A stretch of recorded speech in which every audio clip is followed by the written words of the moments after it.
This is a real deal special where I, Jim Fetzer, am your host. And I have as my guest Joe Olsen, who's a brilliant engineer. He's a co-founder of the Principia Scientific with John O'Sullivan, who resides in the UK and who may be joining us should he be able as we proceed with a special guest, Matt Ehret, who's a Canadian historian and author. This is an introduction to a special, a 2-hour special on Saturday on TNT. Joe, take it away. Yes, I've been following Matt's work for a very long time, and he and I are going to have some really heated discussions about some things about various ways of viewing history. But he's brought to the table a whole bunch of facts, particularly about Canadian history that I didn't particularly know. And then he's also got some interesting precepts on American history, and those are the ones that we're going to be discussing mainly on Saturday night, because that's a 2-hour radio program on TNT. It's called Sky Dragon Slaying, and we'll put a link to that once it's posted underneath the comments in this one, and at both of our websites. And Matt's going to post it at his website as well. So Matt, go ahead and give a quick introduction to yourself and where we are in the state of the world today. Yeah, most certainly, Joe, and thank you, Jim, for hosting this little promo video. Well, myself, I'm a co-founder of the Canadian Patriot Review. It's a geopolitical history magazine that I set up in 2012, just because there was a deficit in analysis of what role Canada played within a broader global chemistry, within a broader great game. And I found that nobody was really dealing with the reality back then of the inevitability of a systemic breakdown, the oncoming economic collapse, which really started, I think everyone could agree, in 2008. We lost our economy. The system blew out, and we have had now 13 years of a bailout system just pouring money out of thin air to infuse into these zombie banks to keep them from melting down and kicking the can just down the lane a little bit longer to avoid the inevitable. But the inevitable is coming, and we're living through it now. So there was an inability to address either Canada's involvement in that broader process, since our banking system is highly integrated into the City of London derivative bubble complex. It's one time bomb. And also there was no ability to really recognize the reality that we weren't a democratic country. So all of the analysts that were popping out the opinionators who always have something to say about things they know nothing about, we're making all sorts of commentaries about Canada, treating us as if we were a sovereign country. And the reality was, based on the history research myself and a few associates had done, it was obviously a British dictatorship. It was a British colony, and it always had been since 1776. We'd been maintained as a geostrategic beachhead within the Americas as the only monarchy with privy councils and embedded deep state enshrined in a privy council office with a governor general and lieutenant governors, embedded in every single province, signing royal assents. So it's like, very clearly, if anybody just takes a kid can look at this and recognize that this is not a democracy. But there's a lot of intellectual baggage that clutters people's minds, and then they start thinking that the poison that the propaganda is real. So anyway, I set up this magazine to showcase the history work, a lot of the geopolitical economic analysis for a Canadian audience, but also for a more broad audience too. And then more recently, I found myself working as a writer for a Strategic Culture Foundation, which is a news geostrategic magazine in Moscow. I set up the Rising Tide Foundation with my wife, Cynthia Chung, who's also a co-writer with me. We recently published a book series on the untold history of Canada, as well as the clash of the two Americas. And I'm a senior fellow with the Moscow, or the American University in Moscow. Sorry. So those are my different hats. Wonderful. Very impressive. Joe. Oh, yeah. Incredible. My introduction to this began when I was in high school. My grandfather had 5 acres of real estate on the bay side of Padre Island, down across from Boca Chica, which is where Musk has his new SpaceX launch, about 30 miles south of Brownsville, on the Gulf of Mexico and on the Intercoastal Canal. And he had held onto that property for about 10 years, and there was supposed to be a causeway that went across. Up until that time, they had just a floating bridge that swung out of the way every time that traffic needed to go up and down the Intercoastal. Well, he had ended up having heart bypass surgery. He put his property up for sale.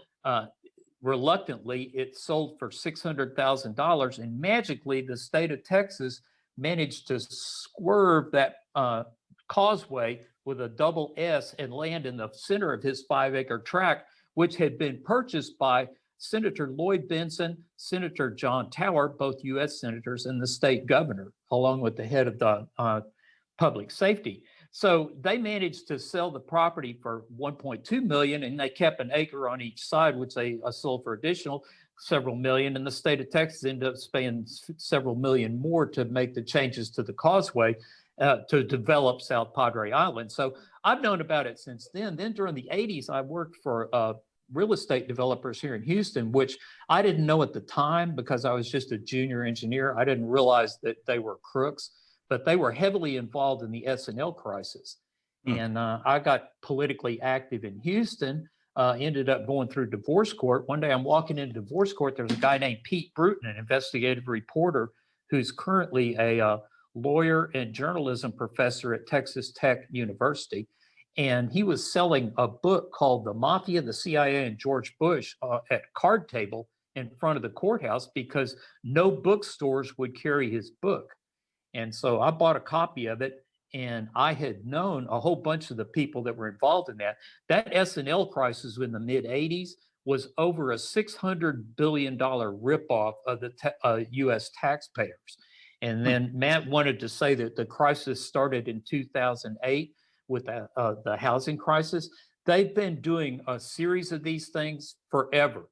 And in the 1990s, we had the dot-com, we had Enron, which was Houston-based, and I met executives with Enron at a number of my and then we also had the Project Hammer, which when the Iron Curtain fell in 1991, Bush and the gang went out and borrowed $300 million to buy up Russian assets, went over there, and they named it after Armand Hammer, who was the Rothschild frontman, along with Morgan, that went over and ripped off Russia after the Bolshevik Revolution. I didn't know that. I knew about Yes. Operation Hammer, but I never put two and two together. That's amazing. Armand Hammer was the name for the shit. Okay. That's why they love rubbing our nose in every bit of this crap, and it's just crap.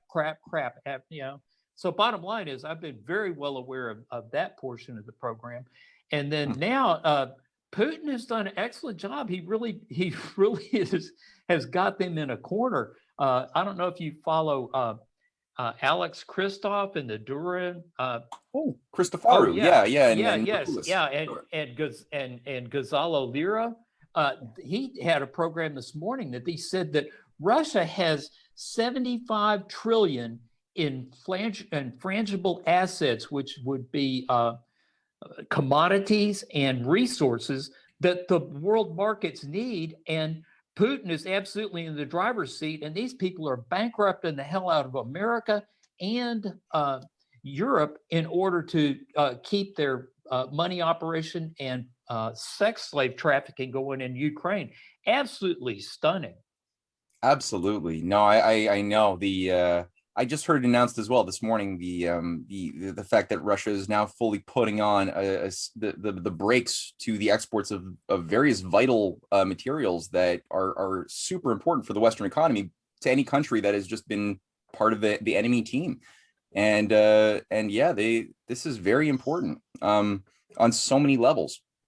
But I think it's a big test for people in Europe and North America at this point. Like, do we as a people want to tolerate a leadership, a technocratic, sociopathic leadership that obviously has no interest in keeping, not only has no interest in keeping us alive, is actually more intent on killing innocent civilians and the real economy across Europe in order to fight an unnecessary war that has so many points of easy resolution. There are so many ways of not having this war.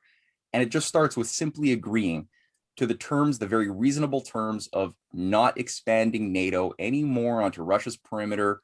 Don't put in anti-ballistic missile shields pointed at Russia. Don't do that, right? Stop doing belligerent, saber rattling war games on Russia's border. Just don't do those things. That's all you have to do. You don't have to get rid of NATO. You don't have to go back to NATO as it was in 1994. You don't have to do that either. Just simply agree to not have Ukraine or Georgia, or I mean, now Finland is going on the hot track to get in, bypassing even the elected population, or the bypassing the population's will. Sweden is now passing a resolution to say, oh, we don't have to have a broad vote of the people on whether we join NATO, because they're not informed. They're not well enough informed of the facts to make decisions for themselves. So they're now delegating that authority purely to their technocrats, in their ivory towers. So it's not that hard to avoid. That's just disgraceful that should happen. Finland and Sweden and Switzerland have all benefited immensely from their neutrality. They've not had to handle a defense budget. They didn't need it. Moscow has only wanted assurance Ukraine would not become a NATO nation after the massive expansion since the dissolution of the Soviet Union in 1991, when the West made solemn assurances that it would not expand 1 inch to the east. There were 14 NATO nations in 1991. Today, there are 30, which came predominantly from the Eastern Bloc countries who encroach upon Russian national security. Putin has been very emphatic about it. And now it turns out we're getting all kinds of proof of corruption in Ukraine, entailing prominent Democrat politicians, especially occasional Republican. We know Nancy Pelosi's son was working in Ukraine. We know John Kerry's son was working in Ukraine. We know Matt Romney's son was working in Ukraine. And of course, above all, Joe Biden's son was working in Ukraine. He even, of course, as we know, threatened to withhold $1 billion in foreign aid for Ukraine if they didn't fire the prosecutor who's looking into the corrupt business entity Burisma, where his son had a $50,000 a month job for which he was totally unqualified. It was pure access. And now there's a brand new report that the Democrats were involved in funding the biolabs and in collusion with Big Pharma to make big money to fund the Democrat Party, and that Nancy Pelosi and a host of others were involved in this up to their neck, which may explain why Pelosi traveled to Ukraine to kiss Zelensky's butt. It was embarrassing and humiliating for the United States, but she's trying to protect the financial interests of the Democrat Party at the expense of America, and where you, as you have so artfully outlined, have explained, the sanctions on Russia are actually emancipating Russia. The world is rejecting the petrodollar as a reserve currency. It's collapsing. The ruble is surging. And Russia is indeed, as you portray, in the driver's seat. Joe, your thoughts? Well, I'd like to hear some more Matt's thoughts. You and I have had 200 different conversations up at Bitchute. Matt, what's your opinion of what Jim just said? I couldn't agree with what you just said anymore. I mean, the fact is we need Russia a hell of a lot more, especially Europe needs Russia a hell of a lot more than Russia needs Europe. And that's absolutely becoming clearer and clearer by the day. The fact is, even Russia even simply made the point. It's not like we're going to withhold oil or natural gas from you. They tried to push these sanctions. The 6th sanction regime that they tried to push involved cutting off Russian oil supplies. I mean, if you look at the amount of hydrocarbon consumption that comes from Russia that goes to Europe, it's something like over 50% of their needs come from Russia. Some of the Eastern Bloc countries are well over 60 to 70% of their needs. And frankly, Russia is going to be able to compensate by selling discounted oil to India, which is already increasing massively their Russian oil. It's still nothing compared to what the Europeans need, but India is going to be increasing their Russian imports massively. Russia's giving a discount for obvious reasons. China definitely needs influxes of oil for their development strategies. A lot of the Eurasian powers, as part of the greater Eurasian partnership, are willing to openly absorb a lot of the Russian losses. And frankly, with oil prices skyrocketing right now to over $100 plus a barrel on the international markets, based on these sanctions and the so-called scarcity that's being artificially created, I mean, Russia is raking it in financially. If we just look at it on that lower level, Russia's still like making more money per capita, like just this in the last 5-month cycle than they did the same 5-month cycle the previous year by a long shot. So yes, there's inflation like the sanctions are hurting Russia in a variety of ways. There's a lot of inflation happening. I think it's 17%. So there is some pain, but not nearly the pain that you see coming onto the people living across Europe who are being told you have to suffer, die, and starve in order to save Ukrainians from a war that doesn't need to happen, first of all. And these Ukrainians are openly part of an operation that was installed there as a fake puppet regime by Victoria Nuland and company in 2014. You mentioned Burisma. I mean, who's the main owner of Burisma? Have you guys heard of, you know the main owner of Burisma? Igor Kolomoskoy. Yeah, this guy through 2 shell companies in the British Cayman Islands owns Burisma, and this is the guy who not only so-called, they say, oh, how could Zelensky or how could Kolomoskoy be supporting Nazis? Everyone knows they're Jewish, and it's like, well, this goes beyond religion. There's a higher geopolitical interest that has nothing to do with religion. And yeah, Kolomoskoy did set up the the Israel European Parliament. He set that up. He's the founder in 2011. He set up like quite a few things, but at the same time, he's the biggest funder of the IDAR, the Azov battalions since 2014. That's openly acknowledged, even by mainstream press, has been forced to acknowledge this very, very clear, ugly fact of ardent, hardcore neo-Nazis who even today, like, Zelensky on Victory Day, this week was the week of Victory Day, right? May 8th, May 9th. Zelensky, what does he do? He posts on his Twitter feed pictures of Ukrainian soldiers to honor the memory of those who fought in World War II. But what soldiers did he post, which he later had to erase? It was soldiers who had the Nazi skull crest on their vests that he posted publicly, and they just weren't even thinking about the PR. Like, what would this look like? And they've done this several times. They had the black sign of the occult. The black sign of the occult on one of the Women for Women's Day that NATO posted on their social media. They had like, let's cherish our women soldiers in Ukraine. Yeah, okay. Which women soldiers did you pick? Oh, one who had a Nazi black son of the occult on their military uniform. It's super blatant. So who's fighting World War II here? Like, I mean, or who's honoring World War II? If you look at Russia this week, oceans of people holding banners and pictures of their relatives who died. Putin's brother died. Everyone in Russia has family who suffered and died in World War II. 25 million. I mean, we suffered a lot too in Canada, and the Americans lost 500,000 lives, soldiers. Comparatively, though, to the sacrifice Russia made to put down the fascist machine, it is super insignificant compared to those numbers. And in Canada, we had no Victory Day celebrations, no marches. I remember I'm not that old, but I remember in elementary school in the 1990s, I remember it was a big deal. Victory Day was a huge deal. VE came and went in the United States without a breath mentioned about it. It was absolutely horrible. Nothing. I looked for evidence of parades in the US, and there was little tiny trickles, hardly anything. Yeah. And one thing you have to realize, the people that rule this planet spend a long time setting up the dominoes, and they don't want anything to happen to disrupt the domino flow. And you and I have a disagreement about what a wonderful patriot FDR was. I could go through a whole bunch of things, and Jim knows a lot on this too. He absolutely had forewarning about Pearl Harbor. Douglas MacArthur, who they call Dugout Doug because he dug out and hid, great article on him. A book by Dr. Bartlett, I think. He's a University of A&M professor, and he had access to all the original documents. And I'll send you a link to that because that's something we'll discuss on Saturday evening. Sure. But he said, December 8th, 1941, Douglas MacArthur's Pearl Harbor. He had advance warning over 12 hours that the Japanese had attacked Pearl Harbor and that they had massive amounts of material within striking range of Manila.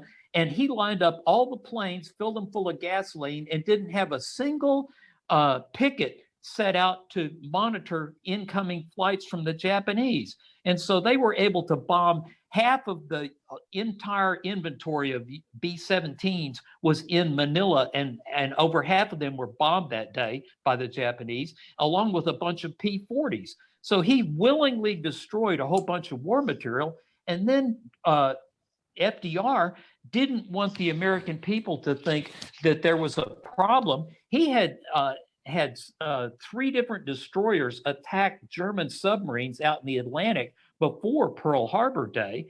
And after Pearl Harbor, and we declared war on Germany, he did not black out the coasts. And the Germans had what was called Torpedo Alley, the Happy Days. Between January of 1942 and June, they sunk 400 U.S. tankers and killed 5,000 merchant marines along the U.S. coast. There was no pickets. There was no planes that were flying. There was no Coast Guard cutters. There was no destroyer. What time frame is this? I'll send it to you. You just said the time frame though. I just wanted to hold that in my mind. January 42 until June of 42. It's called Torpedo Alley. I'll send you some stuff so that we can discuss this. And that's really one of the reasons why I wanted to today, is so that we'd be better prepared to discuss the key issues that we need to refine our thinking on. Another thing, you always mention about how Hamilton is this, great patriot. He was a Rothschild protege. He was a opium and rum and slave trader, and he was one of the millionaires but he was also the one that forced the first American bank charter, where we started our debt banking with the Rothschilds. And so I have a disagreement about what a wonderful patriot he was, but then I also have a disagreement about Lincoln, but we'll get into that. It probably won't even Lincoln's a bad guy too. That on Saturday. Yeah. Oh yeah. Yeah. And today, there are very few American heroes left in the pantheon. By Joe's account. Who's a good American president for you guys? Well, you just sent me one today about what a wonderful guy Harding was. Have you read? Come on! This is one of the most corrupt presidents in American history. Leighton McCartney. Don't be silly. Who's a good president for you guys? Washington, Jefferson, Madison, Lincoln, FDR, I stand, JFK, I endorse all of those as great presidents. Well, notwithstanding Joe's critique, no president was flawless, but we've had some great leaders who built this into a once great nation, which now I'm glad you guys like Washington doing their and best to destroy. Yeah, I'm glad we got some coherence in some of the some agreement on some of that. Look, there's a lot of points of disagreement we could definitely flesh out. I don't know which one you'd like to hit first. You kind of threw a lot at me right there. Almost requires let me just briefly go through Harding. Let me give you the thumbnail on Harding. He married a woman that was 10 years older than him because she was wealthy enough to be able to finance his political campaigns. And he ended up being governor of Ohio because he was a front man for Standard Oil of Ohio, which he was absolutely a 100% company boy for Rothschilds. And then they went like ahead Trump, by the way? Possibly. Possibly. Yeah, I'm mixed on Trump. Anyhow, he was a I kind of like Trump, just so you know. I kind of like him, even though I think that there's problems there. But he's also I can point out a lot of points of corruption and bad people he did business with over the years. I got that too. He had a lot of bad things. Serious flaws, but he did a great deal of good for America. I have no. Yeah, but I'm just saying, like the logic I'm seeing extended to Harding's work. I just see the same parallel in Trump's life and bio and associated work. Wait till I do the comparison. Like that's not exactly what you could take to the bank as far as a condemnation of somebody being an evil agent, deep stater, puppet or something. Well, let me finish the comparisons between Harding and Slick Willie. Okay, Harding had a 16-year-old girlfriend when he was governor, and right after he got elected, they had sex in the Oval Office, and she wrote about it in her diary. And the people that owned the Washington Post, which at the time was one of the premier publications in the nation and one of the chief propaganda outlets, was Ned and Evelyn, Evalyn McLean. They had a mansion a block from the White House that was on a corner, and they owned the mansion right next door to it. They had a circular porte-cochere driveway so they could receive guests at their major mansion. And then they had a tunnel underneath that connected to the mansion next door. The mansion next door, every week, the U.S. Treasury Department brought $50,000 worth of confiscated alcohol during Prohibition to the McLean mansion so that they could have parties over there. And at one of their parties, they brought a bunch of Rockettes down from New York, and they were up there dancing and entertaining the senators and the lobbyists and everybody that was involved in the government. And somebody threw a whiskey bottle, hit one of the women, knocked her off of the bar where she was dancing. She ended up hitting her head really hard. The Attorney General of the United States said, "I'll take care of this." He stuck her in her car, drove her to the hospital in Washington, D.C., opened the door, walked around, dragged her out and left her on the sidewalk and just drove off. And nothing ever happened from that. So, when I'm reading this stuff about this is the Attorney General of Washington, D.C.? The Attorney General of the United States dropped her off at a hospital. And it's in the book. Well, I mean, yeah, if you read it, it's stunning. Usually, I mean, I find that a little surprising because when high-level officials do something terrible, it's a rare practice for them to actually take dirty, like janitorial plumber work into their own hands. There's usually an entire apparatus to create some degrees of separation. So I find some of that my not having read the book. But my red alarm bells immediately go off a little bit. My bullshit meter goes off a little bit when I see something like that. I will find the exact segment in the book and read it to you on Saturday if you I'm sure. I mean, like I said, for me, the thing with anecdotal evidence, I take anecdotal evidence when I look at history with a big boulder of salt, because that's stuff that is very easy to create mythologies based on hearsay. And look at Russiagate, right? Right. I'm sure future historians are going to look back and say, "Oh yeah, look at what the Ukrainian ambassador under Trump said about Trump. She said it. He did these things," and it's like, lying, part of an intelligence network with an agenda. But again, future historians are going to write thousands of books on all this shit, making the black seem white, right? So I don't know. I mean, like I said, when it comes to anecdotal evidence, like I said, I'm not going to discount it, but at the same time, I take that stuff with big salt grains all over the place. Right. I'm with Matt on that. You've made a fascinating intro to what you're going to be doing on Saturday. Joe, tell us about the program, because I think everyone is already hooked. Certainly I am. Well, TNT Radio is one of the programs that's put on by Asia Pacific. And I think the head guy there is Mike Ryan. He was formerly with a news group down in Australia. That's where they're based out of. And supposedly they've got 2 million listeners. And our program has been on since, I said, in February. And we've gotten increasing viewership every month, so every week. And so we've been doing a weekly program. And Jim was on there back in March, and we did 2 hours on 911, which I've done extensive research on, written 3 well-published papers on it. And then also we've done a lot of different videos on Bitchute on that. But getting back to Harding, you sent me a thing this morning on Harding, and I absolutely 100% agree. He was poisoned because the Teapot Dome scandal was catching up to him, and there was no easy way out. And that's what I think they're going to end up doing with Biden. That's a little bit overly simplistic.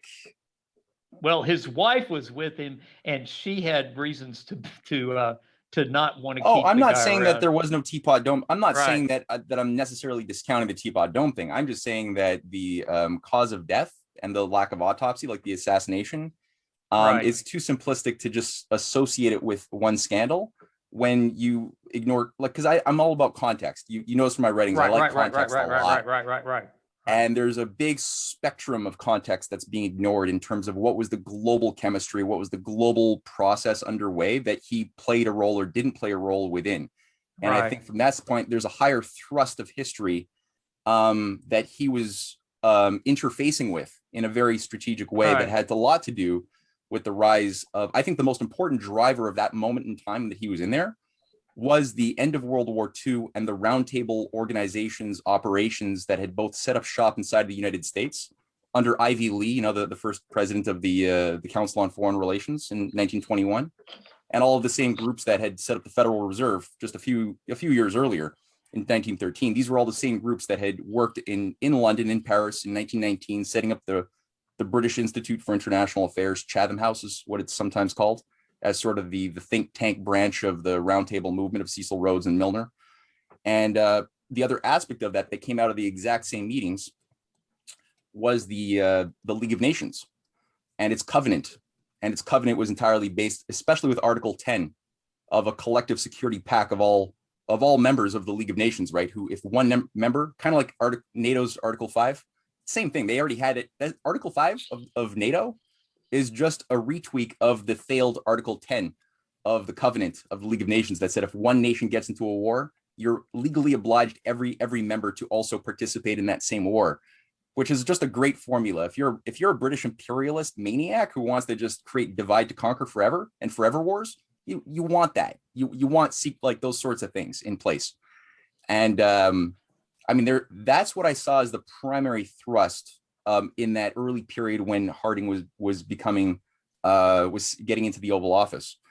And the fight of nationalists around the world in Ireland and Canada, I documented in my research, I think for the first time, the actual array of nationalists called the Laurier Liberals, who were fighting against the Round Table movement in Canada. They were fighting against the League of Nations with their Irish Free State collaborators, people like Michael Collins and others in Ireland.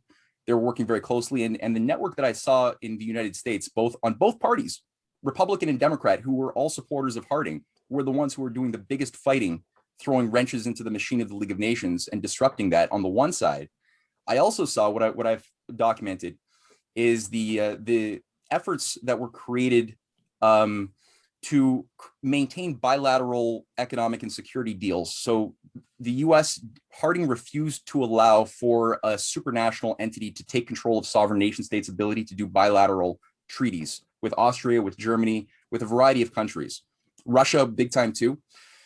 And in 1922, you had what was known as, like, the people think, oh yeah, the Versailles Treaty had to happen, right? Germany had to be punished for their the evil works they did in World War I. Well, that's not true. If you actually look at it, Germany was the last to militarize in World War I. The whole, like, you know, entente cordiale set up by British secret diplomacy with Germany and with France and Russia, signed up with Britain to get into war. And you know, you just look at, like, how was this thing manufactured? It was the manufacturing of a war. It occurred through the assassination of a variety of leaders who were completely opposed to getting into this kind of conflict. You had a lot of leaders in Germany and in Russia and in France who were all trying to build economic relations and positive cooperation, signing peace and diplomacy deals. People following the Bismarck, Frederick List tradition, right? In all countries, they were very active. A lot of them were assassinated. From 1890, where Sadi Carnot was killed in 1895, Bismarck was ousted. There were 300 German high officials who were killed, assassinated by the organization Consol, which is sort of like the German variant, a terrorist group controlled, kind of like the Black Hand of Serbia. That was another British intelligence agency controlled terrorist organization that killed the disposable Archduke.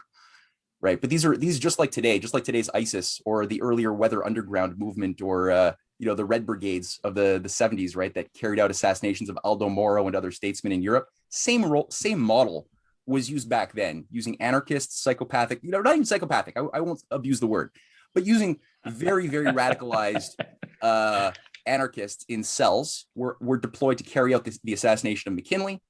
That was tied to Emma Goldman, who was tied to Bertrand Russell, who was tied to the Neo-Malthusian League of Britain, who was tied to Prince Kropotkin. Prince Kropotkin had an entire array of anarchist networks that he commanded when he was in Britain, in Russia, that carried out the assassination of Alexander II. It's a highly integrated complex. And like I said, 300 German statesmen were killed before the hyperinflationary effects, which were always predictable, of the Versailles debt repayments kicked into gear. There was a lot of efforts to derail that and create a solution that did not involve hyperinflation.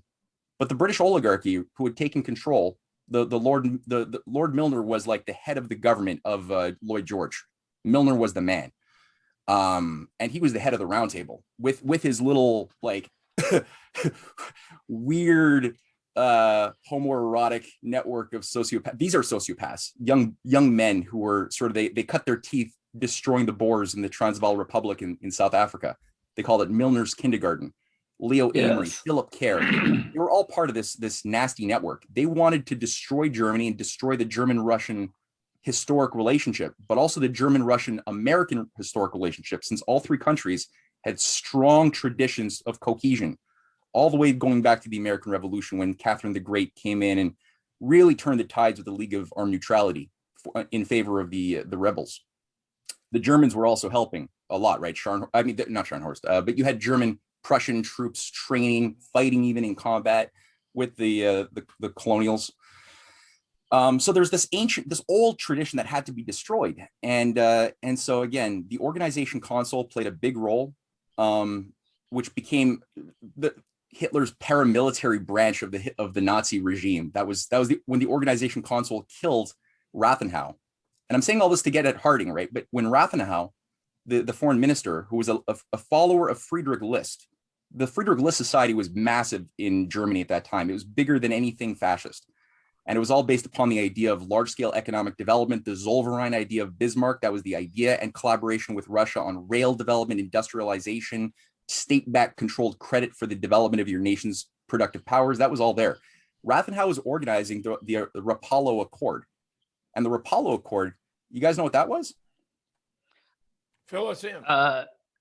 Yes, go ahead. No hyperinflation. That was the better part. You know, with the new Russians, the new Russian government, you had psychopathic Trotskyite deep state traders who were very, very tied to Arm & Hammer, bringing in the new economic policy with Arm & Hammer, complete like economic rape of Russia, kind of like what was done under Soros in the 90s. Same sort of model was what was done then. Trotsky was the key guy there, along with a few others. Bakunin was another character, and anyway. But then you actually had some patriots who didn't want to sacrifice their culture and their nation on that altar, and they fought against Trotsky. That's why Trotsky was ultimately kicked out of Russia. People wonder, like, why was Trotsky kicked out in 27? That's why, because some people didn't want to commit suicide.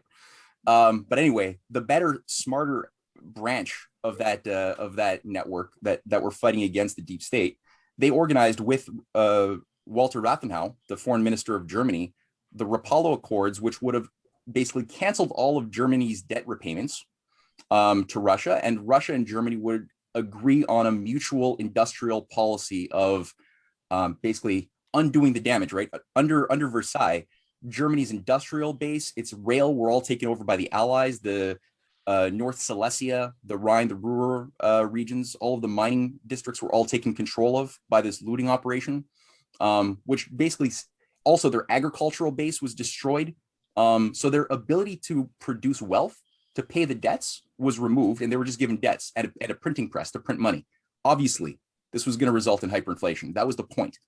So under this other idea, with the Friedrich List movement coming into force, into play, another guy who was a big part of the German delegation who wasn't assassinated was Kurt von Schleicher, who did become chancellor and defeated Hitler in 1932 in Germany. He almost he had a very different idea. He was an anti-fascist to the extreme, and he was assassinated during the Night of the Long Knives.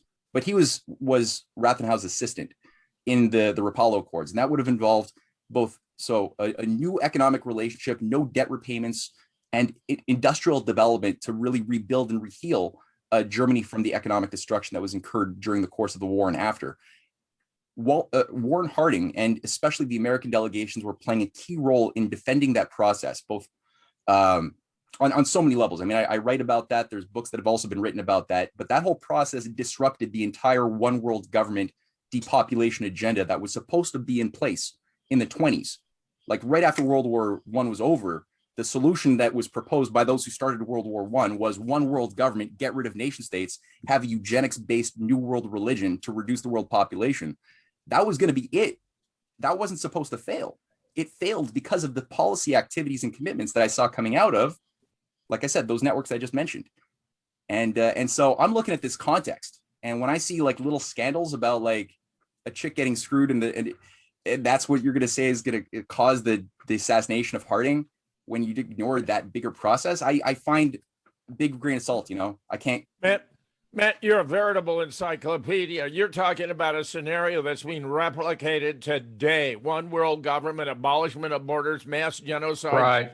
Right. Is there any prospect of surviving this threat to humanity? Yeah, of course. It's failed before. I mean, this isn't the first time it's been tried, like you said. It's been done when you look at history this way as a global chemistry. And that's the thing, as a Canadian, I really tried. I recognized early on that I had no way to solve the problems of like, what were the paradoxes of Canada? Why were we a monarchy? By looking at just Canadian books. There was no solution, because Canada is a fiction. And nobody recognizes, they don't start their research with the recognition that it's a geopolitical illusion. It's a fiction that was created by British grand strategists in 1774 to keep the 13 colonies from having a 14th colony signing together a declaration saying we're going to create a new type of government, right? Founded on the idea of the inalienable rights of all people and the sovereignty of all people, not one sovereign. So we were bribed to stay out of that. Ben Franklin was up here organizing for 5 weeks in April 1776, trying his heart out with an American delegation, 4 other guys, trying so hard to convince the Quebecois to just come on down, send a delegation, like it's in your best interest. And we got bribed.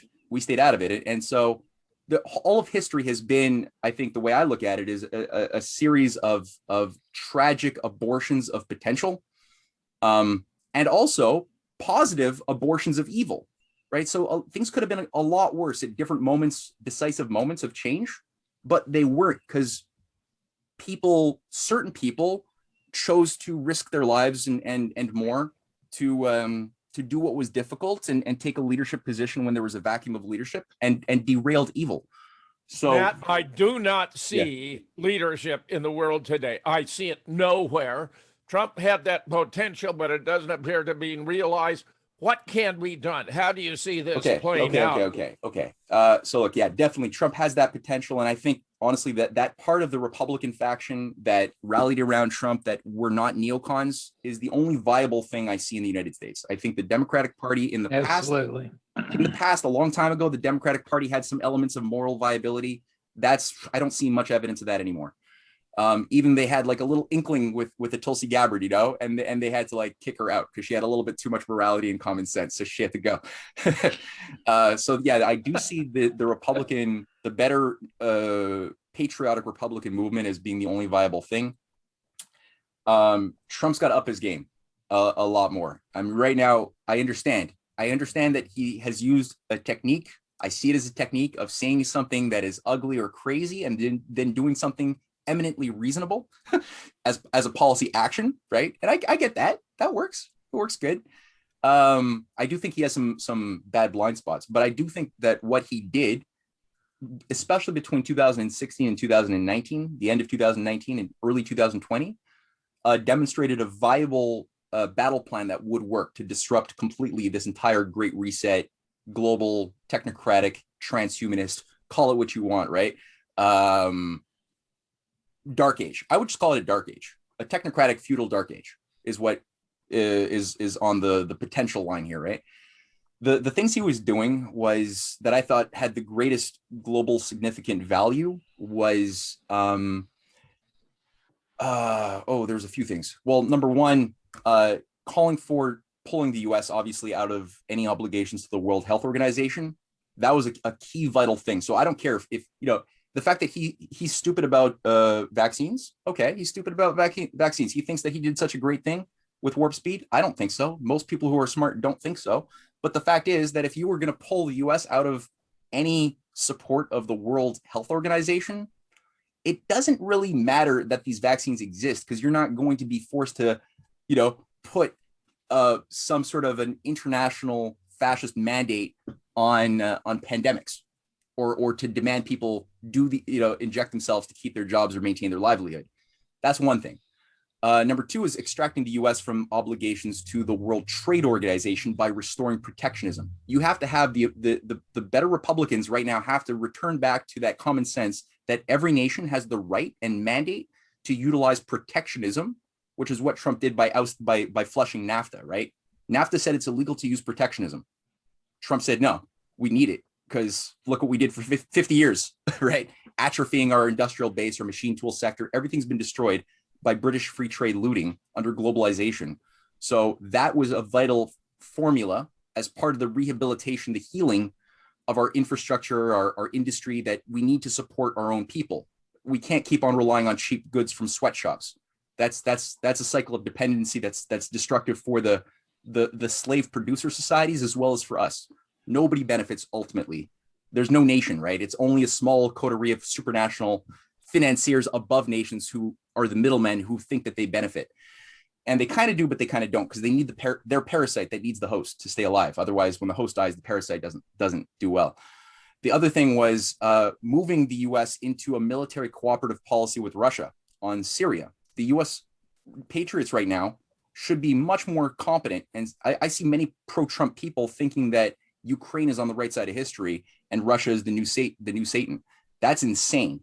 If you think that indicates the biggest political illiteracy in the world. No, Trump put the U.S. military in Syria into a cooperative policy with Russia, so they were actually jointly doing exchange and collaboration on a variety of levels. Implicitly, that means also collaborating with Bashar al-Assad. He defunded the National Endowment for Democracy massively, which earned him the ire of so many deep state psychopaths like Victoria Nuland and many others in the CFR, who, because, this was a regime change front operation as it's been since it was created in 82. He defunded it in Hong Kong. He defunded it in Ukraine. He defunded it in Xinjiang. He defunded it everywhere it exists in Ethiopia. And he extracted, towards the end of his term, he extracted the CIA from its involvement in conventional US military systems. Very important. And Douglas McGregor talked about this quite a bit. And he was subverted at every step of the way by agents within his own State Department, his own deep State Department the whole time, right? Who are now back in force. The other than and I think the most important thing is he called for, he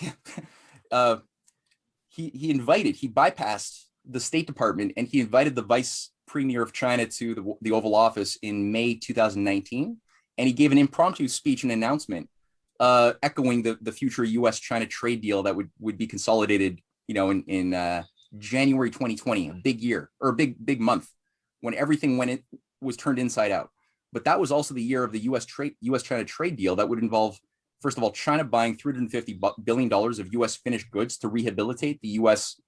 Rust Belt, which desperately needs to be rebuilt. Our machine tool sector is our economic sovereignty. If we don't have machine tool sectors, we can't produce for ourselves. We can't wipe our own ass. We're nothing. It's just, sovereign in name only. So that was a part of the healing process was this, but also he said, Russia, China, and the USA together, instead of spending billions of dollars, I'm paraphrasing, but this is literally what he said. Instead of spending billions of dollars on nuclear weapons and military systems that are going to destroy the world, he said, well, how about we spend that money instead on economic development and things that will end world hunger? That works. That's the way of thinking that any empire from Babylon to the present, they don't deal well with that way of thinking, right? And Trump, by him doing that outside of the authorization of the State Department, he bypassed all protocols to do this. Well, let's take a break right there, because in April of 2017, Xi Jinping came over and was having dinner with Trump at Margot Vista and Mar-a-Lago, or whatever the hell it is. Mar-a-Lago. Mar-a-Lago. Yeah, they were having dinner, and the White Helmets had staged fake gas attacks in Syria, and he launched 100 missiles in, and then he did it again in April of 2018. And Pompeo said that we have killed hundreds of Russians in Syria. And at the very end of Trump's term, he said we kept U.S. troops on the eastern side of Syria in violation of UN accords and without the invitation of the host country because we needed the petroleum out of there. So, I can't sign off on everything being wonderful in the Trump world at all. Okay, look, here's the thing. Trump was somebody, and I said, like, what he says and what he does are often two different things. And also, you got to keep in mind, the military-industrial intelligence complex didn't become less independent after it killed JFK and took over control of the U.S. government. Right. It's not less independent now than it was then. It was already pretty independent then. All right, let's Trump had to own a lot. Jim a word. Let's give Jim a word on this. Oh yeah, hey Jim, sorry about that. My word is that Matt is completely brilliant. He's got a grasp on this. It's phenomenal that I think this is a sensational introduction to the 2-hour program forthcoming on Saturday. I think everyone who's watching this is absolutely 100% hooked. I agree with Matt right up and down the line, with a possible exception of whether Bertrand Russell was involved in some of these diabolical schemes. I'm skeptical about that as a huge admirer of the great British philosopher, published 100 books. But with that caveat, I think Matt's got a grip on this. It's phenomenal. Joe, I want you to close this out by just talking about the show where people can learn more, because I think there are a lot of enthusiastic viewers who are eager to tune in. We'll put the URL to the show, and it is aired live in United States. It's from 6 to 8 Central Time on Saturday evening, and then we will put it. It's usually posted on their website a couple of days later, and so as soon as that URL is available, we'll get that to Matt so he can put this on his website, and we'll put it certainly under your Bitchute channel as well, Jim. Well, this is Jim Fetzer, your host on The Real Deal. My great pleasure today to feature Joe Olsen and Matt Ehret talking about their forthcoming TNT special. We've just discovered a real treasure here in Matt, just a sensational historian. I'm sure you have enjoyed this as much as I. Stay tuned for more Real Deal specials, but meanwhile, don't miss this show Saturday. It's a keeper. Thanks for being here. Back soon.